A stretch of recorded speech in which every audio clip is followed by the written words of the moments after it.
অন্তর্বর্তীকালীন সরকারকে ৪৮ ঘণ্টা পর্যবেক্ষণের আলটিমেটাম দিয়ে আন্দোলন আপাতত স্থগিত করেছেন বিএনপি নেতা ইশরাক হোসেন। বৃহস্পতিবার বিকেলে কাকরাইল মোড়ে আন্দোলনস্থলে এসে তিনি এই ঘোষণা করেন। ইশরাক হোসেন বলেন, আজ আদালতের রায়ের মাধ্যমে আইনের শাসনের বিজয় হয়েছে, তাই আপাতত আন্দোলন স্থগিত করা হলো। অবিলম্বে আদালতের রায় বাস্তবায়ন করা না হলে আবারও যমুনা ঘেরাও দেব।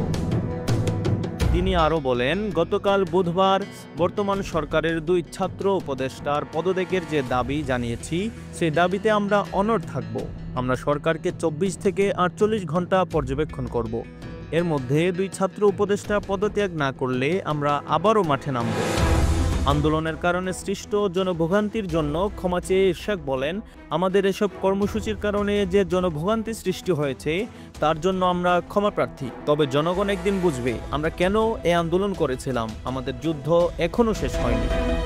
তিনি বলেন, আজ আমাদের যে বিজয় তার শতভাগ কৃতিত্ব বিএনপির তৃণমূল নেতাকর্মীদের এবং ঢাকাবাসী তাদের অধিকার আদায় করেছে। আজকে শুধু আমি মেয়র হইনি, আপনারা সবাই মেয়র হয়েছেন। এ বিজয় আপনাদের সবার।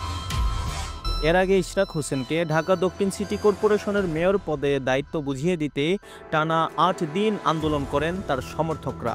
এর মধ্যেই মেয়র হিসাবে শপথ না পড়ানোর নির্দেশনা চেয়ে উচ্চ আদালতে করা রিট আবেদনের উপর শুনানি শেষ হয়েছে। রিটটি খারিজ করে আদেশ দিয়েছেন আদালত। ফলে ইশরাকের মেয়র হিসাবে শপথ নিতে বাধা নেই বলে জানিয়েছেন হাইকোর্ট। এদিকে মেয়র ঘোষণা নিয়ে রিট খারিজের খবর আসার পর ফেসবুকে দেওয়া এক পোস্টে ছাত্র উপদেষ্টারা পদত্যাগ না করা পর্যন্ত আন্দোলনকারীদের রাস্তায় থাকতে বলেছিলেন ইশরাক।